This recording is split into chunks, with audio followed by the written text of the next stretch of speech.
وعلى آل سيدنا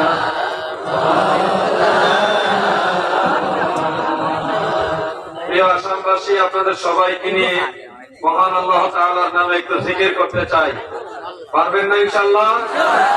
ইসমে জাত আল্লাহ আল্লাহ আল্লাহ আল্লাহ আল্লাহ আল্লাহ আল্লাহ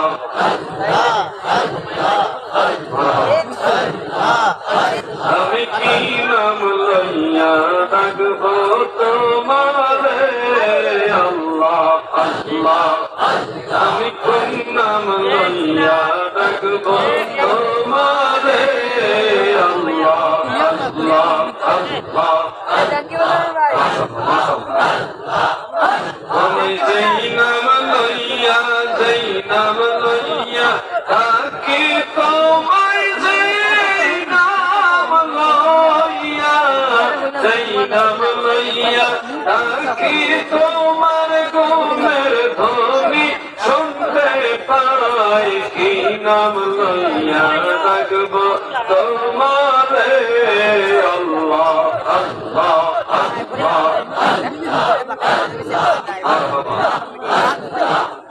তোমায় রহমান বললে দয়া করো, রাহিম বললে মায়া করো আল্লাহ আল্লাহ। তোমায় গফফার বললে ক্ষমা করো, গফফার বললে ক্ষমা করো, তোমার গুণের সীমা নাই। কি নাম লইয়া ডাকবো তোমারে আল্লাহ আল্লাহ আল্লাহ আল্লাহ আল্লাহ আল্লাহ। আমি কোন নাম লইয়া ডাকবো তোমারে আল্লাহ আল্লাহ আল্লাহ আল্লাহ।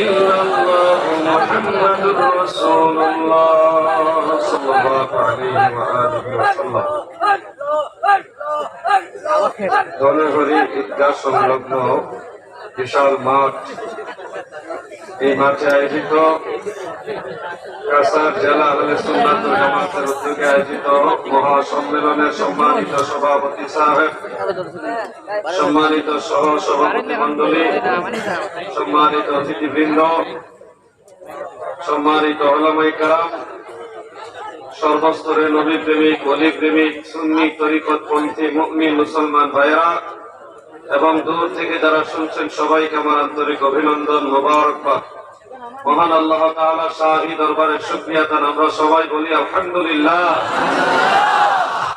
পরম দয়ালু, মেহেরবান, সর্বশক্তিমান, মহাপরাক্রমশালী, দয়াময়, প্রেমময় আল্লাহ তাআলার রহমতের দুয়ারে আরো শুকরিয়া আদায় করি যে মেহেরবান আল্লাহ তাআলা দয়া করে আমাদের মতো নালায়েক, নাচিস, এই অথম অযোগ্য পাপী তাপীদেরকে তিনার হাবিব নবী সরকারে দু জাহান সাইয়্যিদুল মুরসালিন শাফিউল মুজনিবিন রাহমাতুল লিল আলামিন, আমাদের দয়াল নবী, যিনি নবীদের নবী, রাসূলদের নবী, ফেরেশতাদের নবী, আরশ, কুরসি, লৌহ কলমের নবী, কুল কায়নাতের নবী, আমার আল্লাহ বলেন আমার নবী, সুবহানাল্লাহ।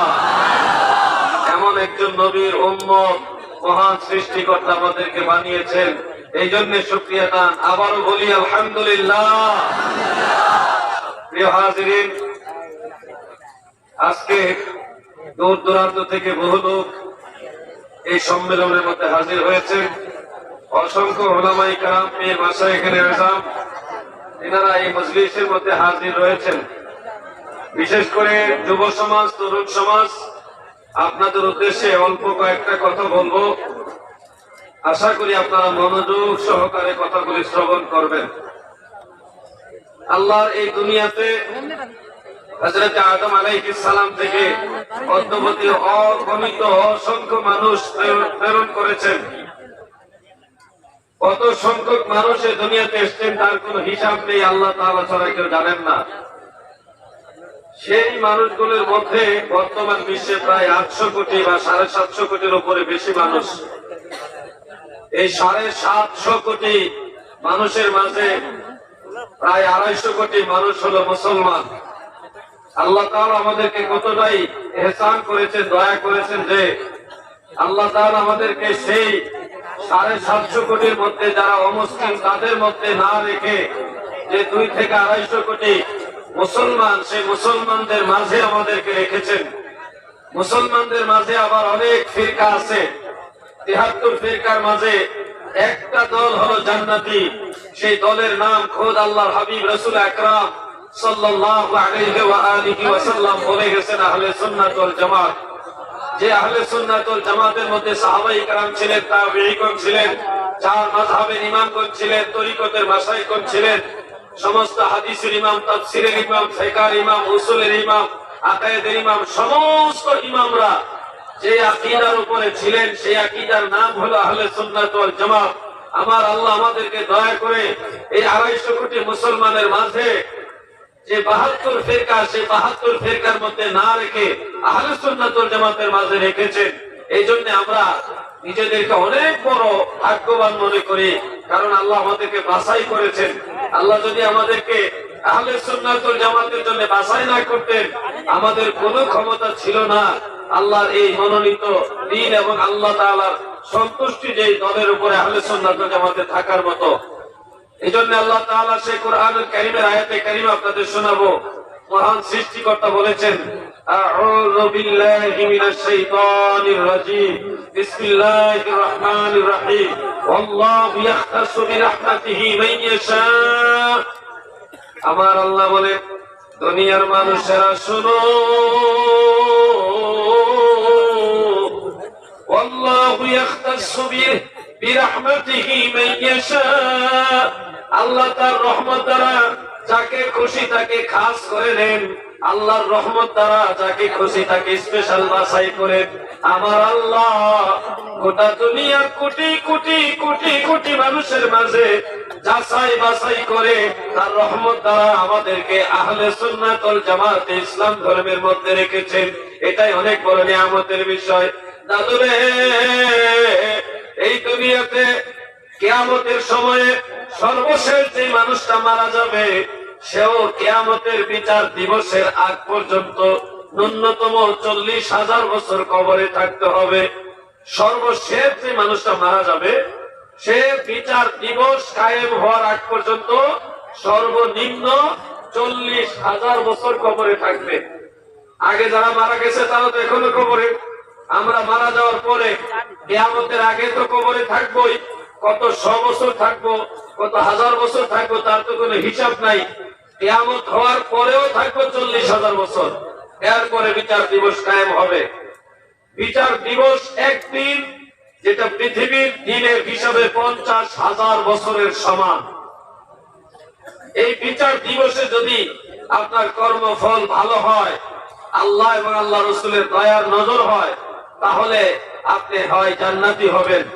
আর যদি আল্লাহ এবং আল্লাহ রসুলের দরবারে আপনি ওরকম কল্যাণকামী না হন, ডান হাতে আমল নামা না পান, যদি কর্মফল ভালো না হয়, তাহলে আপনার ঠিকানা হবে জাহান্নাম। এই কথাগুলি আপনাদেরকে মনে রাখতে হবে। পৃথিবীর বহু মানুষ এসেছে, চলে গেছে। আমরা যারা আছি আমরাও চিরদিন অনন্তকাল এখানে থাকবো না। একটা সময়ে আমরা সবাই কবরের দিকে, পরকালের দিকে যাত্রা করব। মায়ের গর্ভে একটা সন্তান আসার আগে সেই সন্তান বাবার শরীরের মধ্যে থাকে। বাবার শরীরের ভিতরে সন্তান থাকাকালীন সেই সন্তান জানে না কোন মায়ের গর্ভে সে যাবে, কিন্তু আল্লাহ তাআলা নির্দিষ্ট মায়ের গর্ভে তাকে পাঠায়। মায়ের গর্ভে সন্তান আসার পরে সেই সন্তান জানে না পরবর্তী ধাপে সে পৃথিবীতে আসতে যাচ্ছে, কিন্তু আল্লাহ তাআলা যথা সময়ে তাকে পৃথিবীতে পাঠায়। পৃথিবী এসে আমরা যারা আখিরাতকে ভুলে গেছি, পরের জগৎ, পরের কাল, এটা সম্পর্কে যারা গাফেল হয়ে গেছি। মনে রাখবেন, আগের ধাপগুলি একটার পরে আরেকটা যেভাবে সংগঠিত হয়েছে, এই দুনিয়া থেকে, এই পৃথিবী থেকে আমরা চলে যাব আলমে বারজাখে, ধারাবাহিক ওখানে যেতে হবে। যে আল্লাহ আপনাকে এই পৃথিবীতে পাঠিয়েছেন, সে আল্লাহর সময় হলে আপনাকে আখিরাতে আলমে বারজাখে পাঠাবেন। আপনার ইচ্ছায় নয়, আল্লাহ তাআলার ইচ্ছায়। অতএব সময় যেটুকু আল্লাহ আপনাকে দিয়েছে, এই সময়টুকু কাজে লাগাতে হবে। আল্লাহ এবং আল্লাহ রসুল যা আদেশ করেছেন তা মানতে হবে। আল্লাহ এবং আল্লাহ রসুল যা নিষেধ করেছেন তা আপনাদের বর্জন করতে হবে। দাদু, আমি আপনাদেরকে আখিরাতের কথা স্মরণ করাচ্ছি। আগের মানুষগুলো অনেকে মনে করতো যে আমি ক্ষমতাশীল, আমি পাওয়ারফুল লোক, আমি ধনাত্মশীল লোক, আমি অর্থশীল লোক, আমার মতো ক্ষমতা, শক্তি, অর্থ কারণে এই মনে করে অনেক মানুষ সীমালঙ্ঘন করেছে, বেপরোয়া জিন্দেগি করেছে। কিন্তু তারাও চিরস্থায়ী ভাবে অনন্তকালের জন্য পৃথিবীতে বেঁচে থাকতে পারেনি। আমরা কি পারবো? ছিল সাদ্দাত নমরুদ ও কারুন, ছিল মিশর দ্বীপ ফেরাউন, ধনে জনে মানে নাহি ছিল নবী, পদবিনে ভাব সবে মিশে। সাদ্দাত, নমরুদ, কারুন, ফেরাউন ঐতিহাসিক ভাবে এগুলি প্রমাণিত পবিত্র কোরআনে এবং হাদিসে। সাদ্দাতের বিষয়টা যদিও নাই, কিন্তু কোন কোন ঐতিহাসিকদের মাঝে কথাটা পাওয়া যায়। তবে ফেরাউন, নমরুদ, কারুনের কথা কোরআন এবং হাদিসের মধ্যে আছে। সেই সুবাদে আপনাদেরকে বলবো, আপনারা স্মরণ করুন, পৃথিবীর অন্যতম প্রভাবশালী ব্যক্তি ছিল নমরুদ, যে আল্লাহ তাআলাকে হত্যা করতে চেয়েছিল এবং ঊর্ধ্ব দিগন্তে তীর ছুঁড়ে মেরেছিল আল্লাহকে হত্যা করার জন্য। সেই নমরুদ সামান্য একটা ল্যাংড়া মশার কাছে পরাস্ত হয়ে মারা গেছে, তাকে জুতা দিয়ে বাইরে মারছে। তো সেই নমরুদ, তাকে শায়েস্তা করার জন্য আল্লাহ কোন ঘূর্ণিঝড় বা জলোচ্ছ্বাস, কোন বজ্রপাত, বড় কোন বাহিনী পাঠানো লাগেনি। সামান্য মশার বাহিনী পাঠিয়েছে। এর মধ্যে সবচেয়ে দুর্বল মশা, ল্যাংড়া মশা, তাকে দিয়ে নমরুদকে আল্লাহ শায়েস্তা করে দিয়েছে, খতম করে দিয়েছে। অতএব আপনাকে মনে রাখতে হবে, সর্বময় ক্ষমতার মালিক একজন আছে, তিনি আমাদের আল্লাহ। বলেন তিনি কে? জবান খুলে বলেন তিনি কে? আল্লাহ। এই আল্লাহর কথা শুধু আজকে আমরা বলছি না, এই আল্লাহর কথা আমাদের নবীজি বলে গেছেন বিধায় নবীর গোলাম হিসেবে, নবীর ওয়ারিস হিসেবে আমরা বলছি। আমাদের নবীর আগেও সেই আল্লাহর কথা, আখিরাতের কথা বলে গেছেন। হযরত আদম বলে গেছেন, হযরত শীস আলাইহিস সালাম বলেছেন, হযরত ইব্রাহিম, হযরত ইসমাঈল, হযরত ইয়াকুব, হযরত ইসহাক, হযরত ইউসুফ, হযরত মূসা, হযরত ঈসা, অসংখ্য নবী রাসূলগণ সেই আল্লাহর কথা, সেই আখিরাতের কথা বলে গেছে। এগুলি নতুন কথা নয় দাদু। হঠাৎ করে যে আসামে মুসলমানরাই এই কথাগুলি বলতেছে তা নয়। এই দাওয়াত চলছে পৃথিবীর সৃষ্টি প্রথম মানুষ হযরত আদম আলাইহিস সালামের মাধ্যমে। প্রথম যিনি সব মানুষের বাবা, তিনার থেকে এই দাওয়াত শুরু হয়েছে।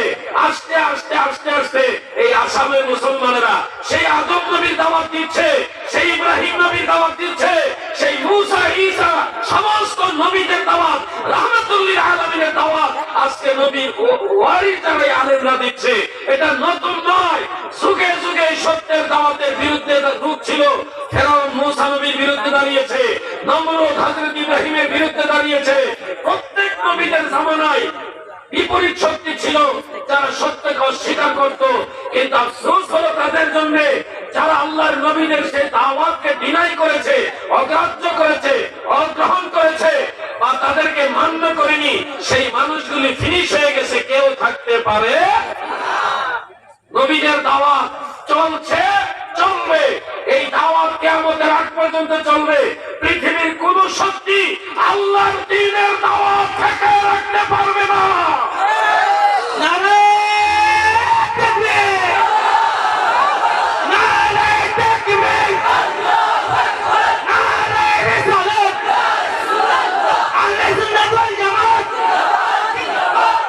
প্রিয় ভাইরা, আমি আপনাদেরকে বলবো, ইসলাম শান্তির ধর্ম, শান্তির বাতাস নিয়ে ইসলাম সারা পৃথিবীতে বয়ে যাচ্ছে।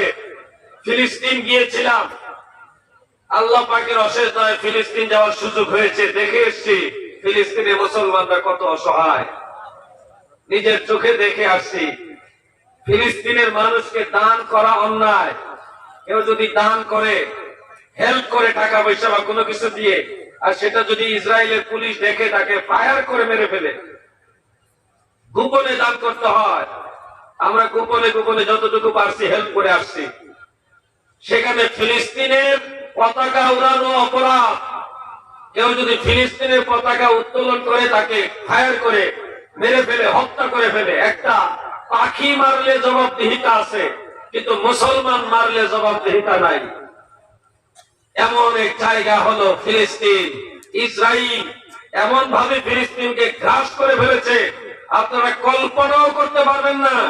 মিডিয়াতে সব আসে না, মিডিয়াতে সব নিউজ আসে না, কল্পনা করতে পারবেন না মুসলমানদের উপরে কি পরিমাণ অত্যাচার করা হচ্ছে।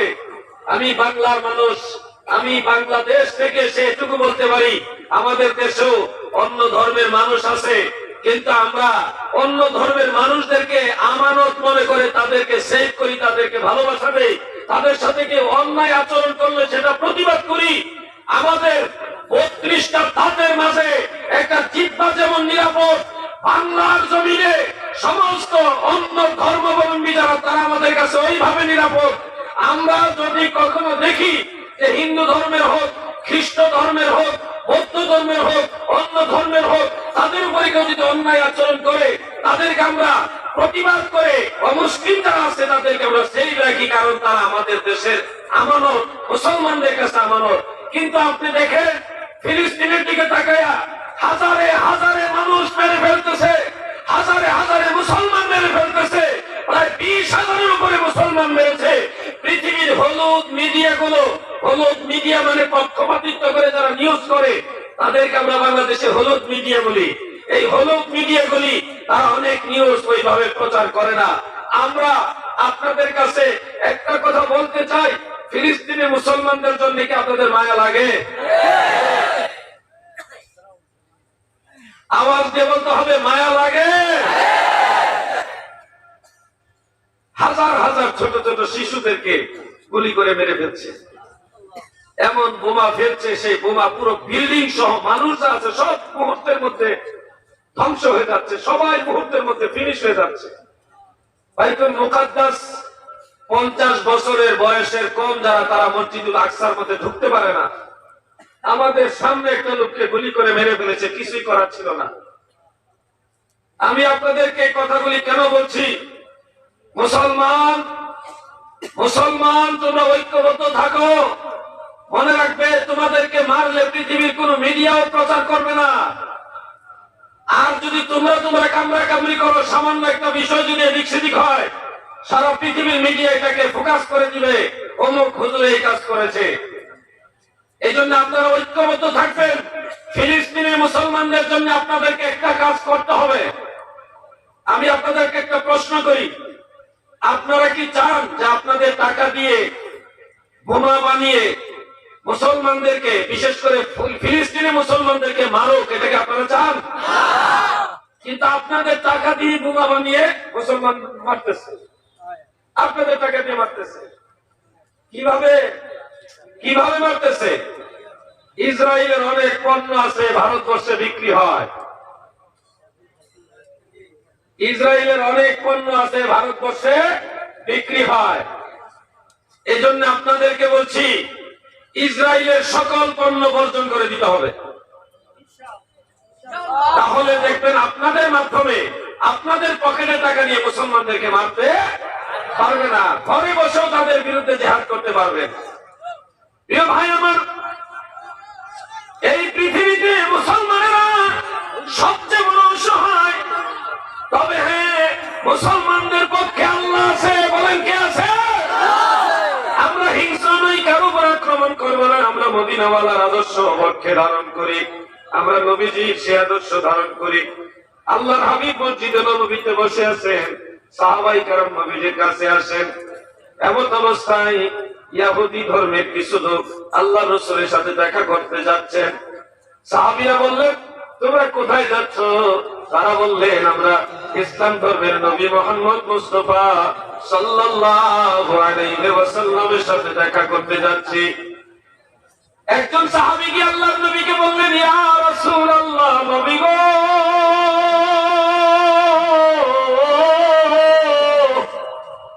ওগো আল্লাহর নবী, কিছু লোক আপনার সাথে দেখা করতে আসছে, আমরা তাদেরকে কি আপনার কাছে নিয়ে আসবো নাকি পাহাড়ের পাদদেশে ছায়া পড়েছে, সেই ছায়ার মধ্যে বসতে দিব? আল্লাহর নবী বললেন, ওই ছায়ার মধ্যে বসতে দিও না, আরো কাছে নিয়ে আসো। সাহাবীরা বললেন, ইয়া রাসূলুল্লাহ, মসজিদ নববীর পাশে কিছু খেজুর গাছ আছে, ওই খেজুর বাগানে ছায়া আছে, ওখানে বসতে দিব নাকি? নবীজি বললেন, না, ওখানেও বসতে দিও না। ইয়া রাসূলুল্লাহ, আপনি বলেন কোথায় নিয়ে আসবো? আল্লাহর রাসূল বললেন, তাদেরকে আমি রাসূলুল্লাহর কাছে মসজিদে নববীর ভিতরে নিয়ে আসো। আমার নবীজি কোনো হিংসা নিয়ে আসে নাই। আল্লাহর নবী সবচেয়ে উত্তম মানবতার শিক্ষা আমাদের দিয়ে গেছেন। পৃথিবীর সমস্ত মানুষের আমাদের কাছে নিরাপদ, কারণ আমাদের ধর্মের নাম ইসলাম। ইসলাম মানে হলো শান্তি। দাদু ভাই আমার, সেই শান্তির প্রধান বার্তাবাহক তিনি হলেন মুহাম্মদুর রাসূলুল্লাহ সাল্লাল্লাহু আলাইহি ওয়াসাল্লাম। সেই নবীর উম্মত, সেই নবীর আদর্শ ধারণ করে আমরা পৃথিবীতে বেঁচে আছি, বেঁচে থাকবো ইনশাআল্লাহ। আজ না হয় কাল আমরা চলে যাব, ঈমান নিয়ে কবরে যাব, নবীর উম্মত হয়ে যাব। এই জন্যই তো আমি আপনাদেরকে সতর্কতার জন্য বলি, আজ না তো যাবে কাল, কত হলো কত কাল, শিওরে আসিলে রে কাল, কি হবে তোর পায়, কে যাবি সে চল না যায়, সুসময় বয়ে যায়, দরশীতে নবী বরে সোনার সেই মদিনায়, কে যাবি সে চল না যায়। আল্লাহুম্মা সাল্লি আলা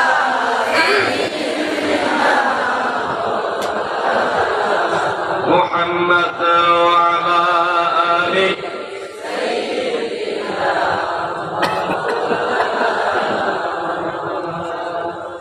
আমরা আমাদের নবীজিকে ভালোবাসি, যার কারণে নবী করিম সাল্লাল্লাহু আলাইহি সাল্লামের ব্যাপারে সর্বোচ্চ সতর্কতা অবলম্বন করি। নবীজির সম্মান তাআযীমের বিষয়টা গুরুত্ব দেই। বুখারী শরীফের মধ্যে একটা riwayat উল্লেখ রয়েছে, একজন বলছে যে আমি কিসরা কায়সার গিয়েছি, পৃথিবীর অনেক রাজা বাদশার দরবারে গিয়েছি, কিন্তু আল্লাহ রাসূল হযরত মুহাম্মদ মুস্তাফা সাল্লাল্লাহু আলাইহি ওয়াসাল্লামের দরবারে তার অনুসারীরা যেইভাবে তাআযীম প্রদর্শন করে, সম্মান প্রদর্শন করে, এইভাবে তাআযীম সম্মান প্রদর্শন করতে আমি পৃথিবীর কোন রাজা বাদশার দরবারে দেখিনি। সুবহানাল্লাহ বলেন। কারণ হলো আল্লাহর নবী যখন থুতু মুবারক ফেলতে চাইতেন, আমার নবী সাহাবারা গাছের পাতার মতো এইভাবে হাত বিছায় দিতেন। হাত বিছায় দেওয়ার উদ্দেশ্য হলো আল্লাহ রাসূলের থুতু মুবারক যার হাতের মধ্যে যে পড়তো, সেই থুতু মুবারক বরকতান মাথায় মুখে বুকে মালিশ করত। আর এটা জেনে রাখুন, আল্লাহ রাসূলের থুতু মুবারকের মাঝে মিশক আম্বরের চেয়ে আরো সুন্দর ঘ্রাণ ছিল। অনেক সাহাবীরা বলতেন, শামাইলের কিতাবগুলির মধ্যে উল্লেখ যে আল্লাহ রাসূলের চেহারার মধ্যে, চেহারা মুবারকের মধ্যে তাকাতাম, রাত্রে বেলায় আকাশের পূর্ণিমার চাঁদের দিকে তাকাতাম, আরেকদিকে আল্লাহ রাসূলের চেহারা মুবারকের দিকে তাকাতাম, কিন্তু আমরা দেখতাম চাঁদের চেয়েও আরো সুন্দর আমার দয়াল নবী। আকাশের চাঁদের দিকে তাকাইলে তাকাইতে তাকাইতে এক সময় দৃষ্টির মধ্যে ক্লান্তি আসে, কিন্তু আল্লাহ রাসূলের চেহারা মুবারকের দিকে তাকাইলে তাকায় থাকতে মনে চায়, পেটের ক্ষুধা যন্ত্রণার কথা মনে থাকে না। আমার দয়াল নবীজি এত সুন্দর মানুষ ছিল। হযরত ইউসুফ আলাইহিস সালামকে আল্লাহ তাআলা যত সৌন্দর্য দিয়েছে। আম্মা জান আয়েশা সিদ্দিকা রাদিয়াল্লাহু তাআলা আনহা বলেন, ইউসুফ নবীকে দেখে মিশরের রমণীরা সৌন্দর্যে মুগ্ধ হয়ে সৌন্দর্যের দিকে তাকাইয়া লেবুকে কাটতে গিয়ে আঙ্গুল কেটে ফেলেছে। তারা যদি আমার দয়াল নবীর সৌন্দর্য দেখত, কলিজা কেটে ফেলতো, টের পাইত না।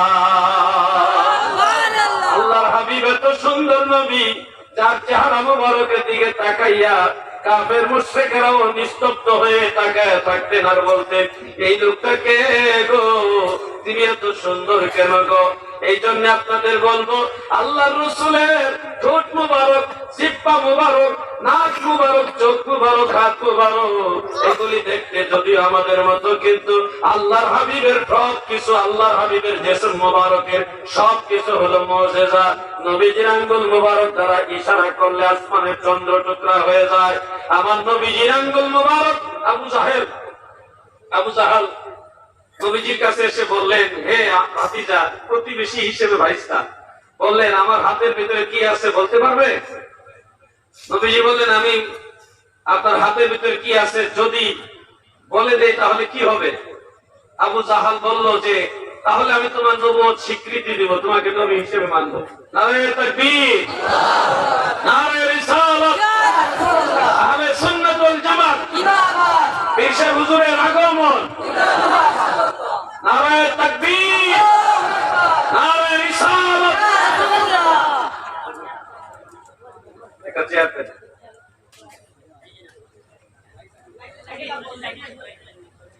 ধীরে ধীরে একটু জিকির করেন, লা ইলাহা ইল্লাল্লাহ, মুহাম্মদ লা ইলাহা ইল্লাল্লাহ, হাসবি রাব্বি জাল্লাল্লাহ, মা ফি কলবি গায়রুল্লাহ, ওয়া নূর মুহাম্মদ সাল্লাল্লাহ, লা ইলাহা ইল্লাল্লাহ, জোরে লা ইলাহা ইল্লাল্লাহ, লা ইলাহা ইল্লাল্লাহ, লা ইলাহা ইল্লাল্লাহ, মুহাম্মদ রাসূলুল্লাহ সাল্লাল্লাহু আলাইহি ওয়াসাল্লাম।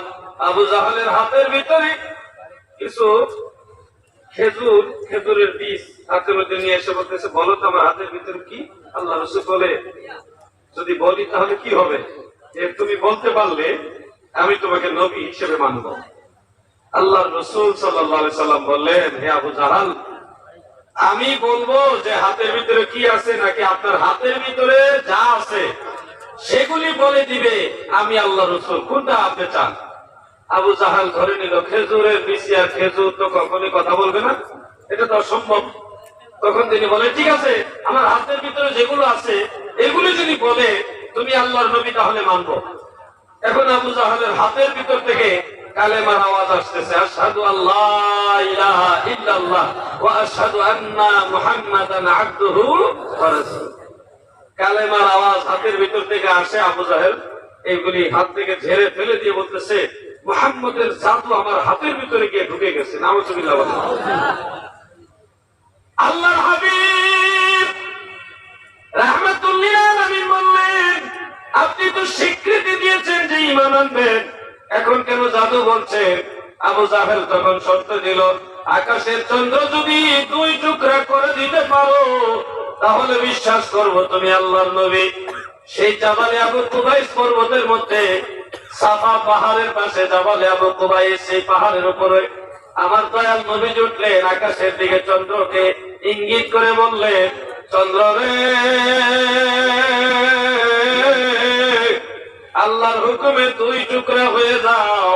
আল্লাহ রসুলের আঙ্গুল মুবারকের ইশারায় আকাশের চন্দ্র যখন দুই টুকরা হয়ে গেল, আবু জাহাল তখন বলল, মুহাম্মদের জাদুর কত পাহাড়, কত পাওয়ার, যে আকাশের চাঁদের মধ্যে গিয়ে জাদু লেগে গেছে। নাউযুবিল্লাহ বলেন। কথাটা বলার উদ্দেশ্য হলো, আমার নবীজির আঙ্গুল মুবারকের মর্যাদা কত বড়, যে নবীজির আঙ্গুল মুবারকের ইশারায় আসমানে চন্দ্র টুকরা হয়। পৃথিবীর এই গোটা দুনিয়াতে কে আছে আল্লাহ রাসূল সাল্লাল্লাহু আলাইহি ওয়াসাল্লামের আঙ্গুল মুবারকের মতো আরেকটা আঙ্গুল এনে দেখাতে পারবে?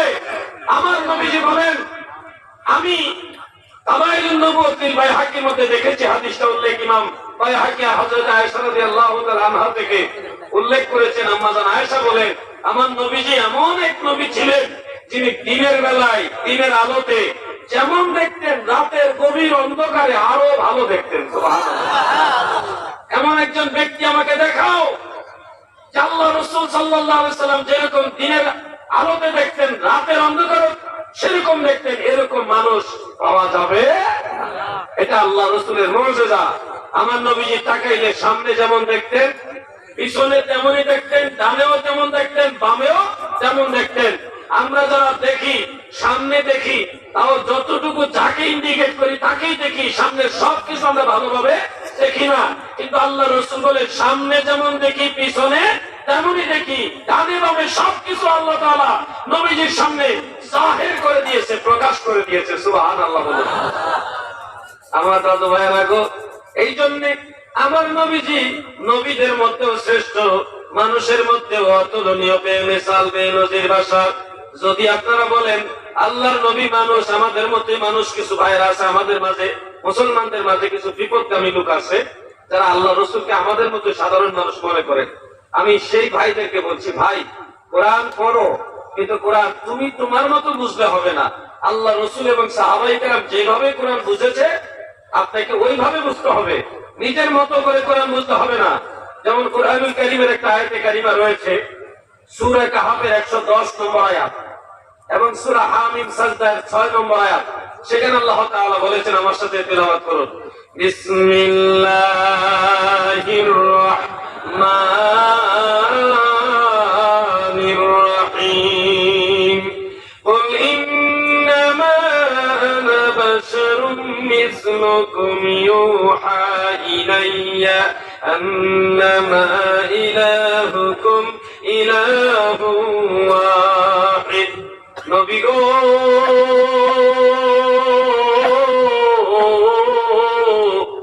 আপনি বলুন, আমি তোমাদের মতোই মানুষ, আমার কাছে ওহী প্রত্যাদেশ হয়, তোমাদের প্রভু একক আল্লাহ তাআলা। এই আয়াতের উপরে নির্ভর করে কিছু ভাইরা আছে যারা বিপদগামী এবং জ্ঞান পাপী, তারা মনে করেন কোরআনের মধ্যে আছে নবীজি আমাদের মতোই মানুষ। সেই ভাইদেরকে বলবো, কলিজার ভাই আমার, আল্লাহর রাসূলের ব্যাপারে কথা বলতে গিয়ে হাজারবার চিন্তা করে কথা বইলো, কারণ নবীর সাথে যদি বেয়াদবি হয় তোমার দুনিয়া আখিরাত বরবাদ হয়ে যাবে।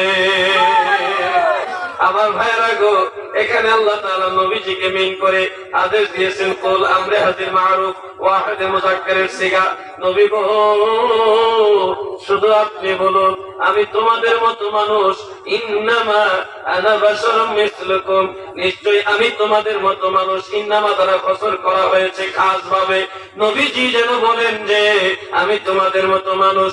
আমার বাম পাশে যিনি হুজুর বসা আছে, হুজুর যদি আজকে বলেন মুনাজাতে অথবা আলোচনাতে, যদি বলেন এই দুনিয়ায় আমার মতো গুনাহগার আর কেউ নাই গো, এইভাবে যদি হুজুর বলে, বলতেই পারে যে আসমানের নিচে জমিনের উপর আমার মতো গুনাহগার আর কেউ নাই, হুজুর এটা বলবে, এটা বিনয়। কিন্তু এই কথাকে মিন করে আপনারা যদি সবাই বলেন পৃথিবীতে সবচেয়ে বড় গুনাহগার, সবচেয়ে বড় খারাপ মানুষ হলো বিশ্ব হুজুর, তাহলে কি হবে? এটা হুজুর বললে হুজুরের জবানে মানা, এটা বিনয়, এটা তাওয়াদু, নম্রতা। যে কোনো বড় আলেম বললে ওনার জবানে এটা মানাবে, কিন্তু সবাই যদি বলা বলি করে তখন এটা মানাবে না। যার কথা তার মুখে মানায়। হযরত আদম দোয়া করেছেন, রব্বানা যালামনা আনফুসানা ওয়া ইল্লাম তাগফির লানা ওয়া তারহামনা লানাকুনান্না মিনাল খাসিরিন। হযরত আদম নবী দোয়া করেছে, রব্বানা যালামনা, ওগো আমার রব, আমরা জুলুম করেছি। তো জুলুম যিনি করে তাকে কি বলা হয়?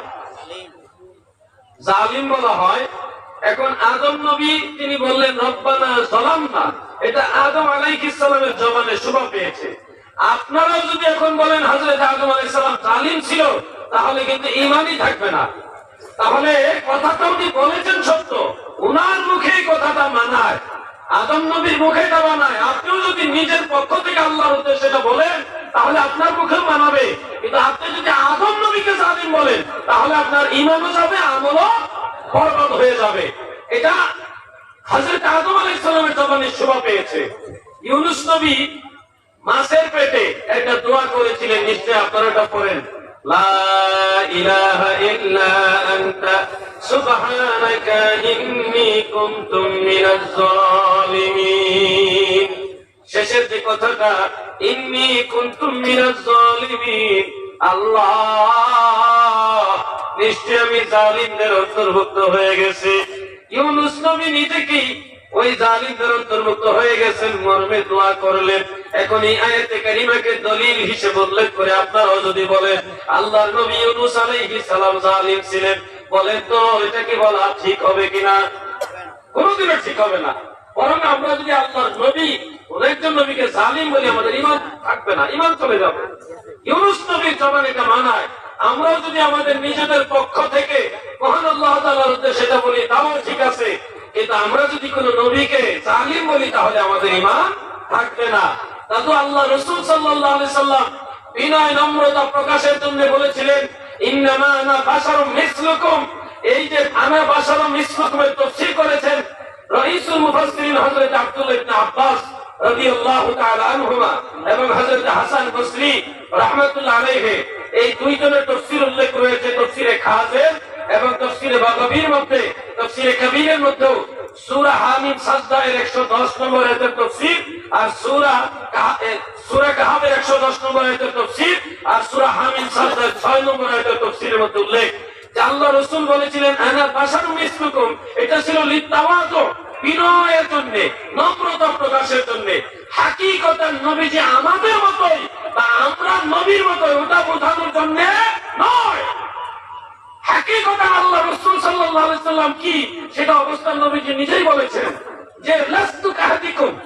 অন্য হাদিসে আছে লাস্তু কাহাদি মিনকুম। কোন কোন হাদিসে বুখারী মুসলিম আছে আইয়ুকুম মিসলি। সুবহানাল্লাহ বলুন। আল্লাহর হাবিব বলেন আমি তোমাদের মতো নই। তোমরা কে আছো আমার মতো? আমি তোমাদের মতো হতে কারো মতো নই। বারবার বারবার আল্লাহ রাসূল এই কথাগুলি বলে গেছেন। আমি আপনাদেরকে আরেকটা কথা জিজ্ঞাসা করি, গতকালও বলেছিলাম, আজকে বলে দিচ্ছি। রাসূল সাল্লাল্লাহু আলাইহি সাল্লাম সম্পর্কে আমাদের আকীদা, তিনি বেমিসাল বেনজির বাশার। নবীজির বাশারিয়াতকে আমরা অস্বীকার করি না, বরং আকায়েদের কিতাবে নবীজির বাশারিয়াতের কথা স্পষ্ট উল্লেখ রয়েছে।